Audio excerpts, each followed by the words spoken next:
Hari ini dan sampai hari Minggu nanti, hari Jumat dengan sampai hari Minggu kita ada acara workshop dan simposium. Workshop ada 3 workshop yang kita lakukan, sampai 1 workshop awam nanti di akhir minggu. Semua workshop ini berkaitan dengan penambahan pengetahuan untuk bagi tidak hanya dokter umum, sebenarnya untuk bagi dokter spesialis juga kalau yang memang berminat untuk ikut. Ada 3 workshop yang kita lakukan di sini. Satu workshop ACLS dari 118, kemudian ada juga workshop AEC yang kita lihat di belakang kita ini, Advanced Emergency Course, yang memang kita coba kembangkan dari pengurus Pusat Perhimpunan Dokter Emergency Indonesia. Lanjutan dari basic course yang sebenarnya kita udah jalankan lewat online sebenarnya. Ini sebenarnya lanjutan course-nya.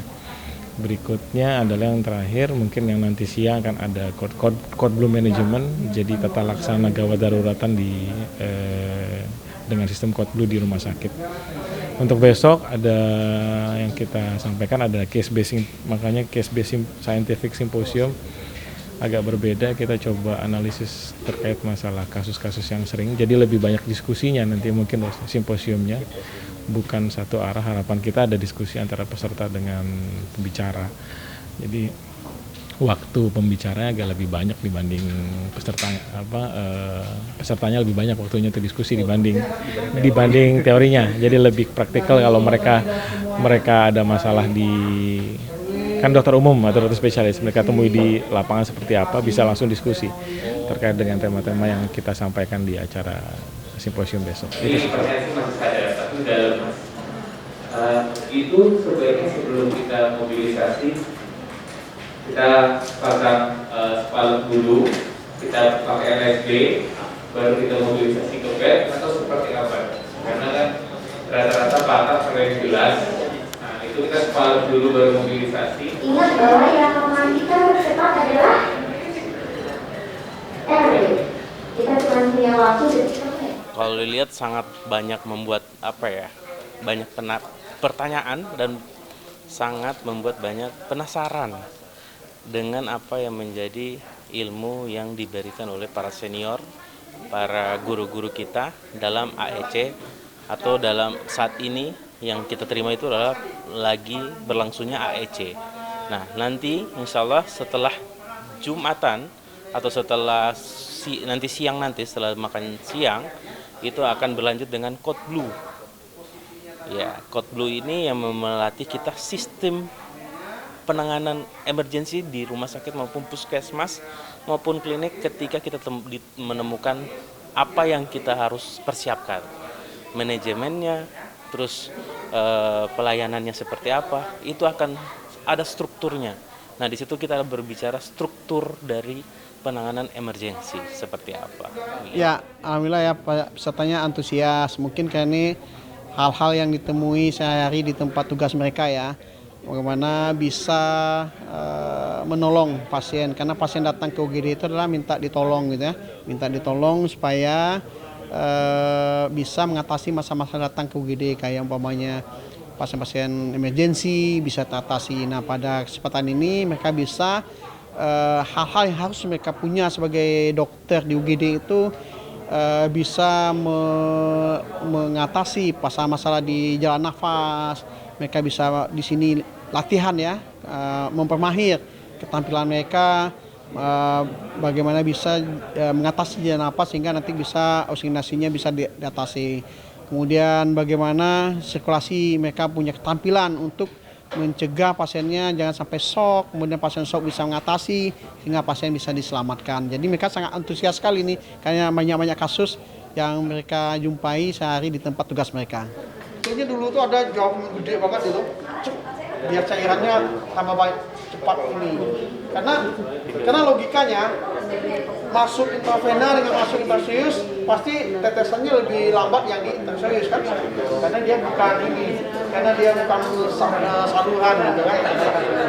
Makanya yang sering dihadapi di lapangan ini karena mereka ada jaga di emergency ya, pasien-pasien trauma ya, pasien-pasien yang gawat darurat. Nah makanya mereka butuh untuk merefresh keterampilan mereka pada kesempatan ini.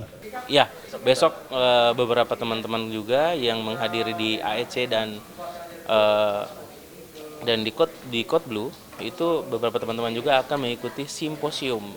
Simposium juga itu sangat-sangat menarik karena di situ membedah penanganan kita, apa yang akan kita lakukan pelayanan emergency kepada pasien dengan kondisi yang anak-anak sampai dengan dewasa, terus ada pasien dengan gangguan jiwa, atau ada juga pasien-pasien dengan kebutuhan khusus untuk kita tangani seperti apa. Itu akan dikupas tuntas di dalam pelayanan simposium nanti, insya Allah besok dilaksanakan selama 2 hari. Kalau PDI sendiri sebenarnya merupakan perhimpunan seminat ya. Jadi bukan perhimpunan yang memang dibawa langsung. Kalau dokter contoh penyakit dalam kayak saya di bedah saraf ada perhimpunannya sendiri.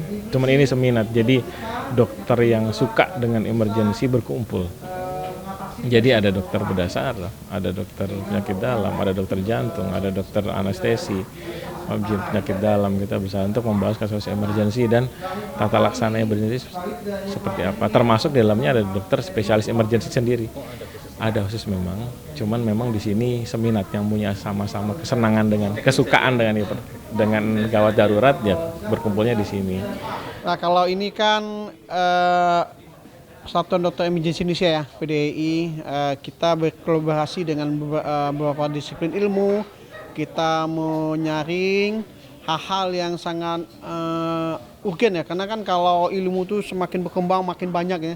Tapi apa hal yang paling banyak mereka jumpai di lapangan, di UGD yang aplikasi. Nah PDI intens untuk itu selalu update untuk memberikan ilmu-ilmu pada teman-teman sejauh sekalian. Nah sejauh ini kita terus aktif untuk melakukan kegiatan tidak hanya terkait masalah seminar, simposium, kita juga ada terkait juga masalah pengembangan dan advokasi. Untuk masalah ilmiah, selain simposium kita juga mengadakan webinar online, kemudian workshop. Kalau untuk awam kita memang banyak kegiatan yang kita lakukan seperti yang minggu ini kita lakukan untuk meningkatkan edukasi kepada awam terkait emergency atau apa yang mesti dilakukan kalau ada sesuatu pasien tidak sadar di lingkungan sekitar. Itu sebenarnya yang kita lakukan. Kalau kita lihat waktu di Korea ada yang peristiwa di Itaewon itu, bagaimana rakyat Korea sudah fasih untuk melakukan pijat jantung, nah, langsung cepat walaupun ambulan belum ada, mereka saling membantu secara mandiri, langsung mereka melakukan CPR. Nah itu yang pengen kita coba. Salah satu harapannya kayak gitu. Jadi masyarakat kita minimal sampai dengan waktu 4 menit, 2 menit udah menolong nyawa cukup banyak. Mungkin seperti itu sih. Ya tadi saya sambil bercanda dengan mereka. Kalau kita jaga di gawat darurat itu, di ruang emergency itu, yang kita saktikan bukan telunjuk kita. Oh ini pasien apa, ini pasien apa. Tapi yang harus kita latih adalah keterampilan kita bagaimana kita melakukan tindakan dengan cepat, tepat, dan akurat. Bukan hanya dengan perintah-perintah.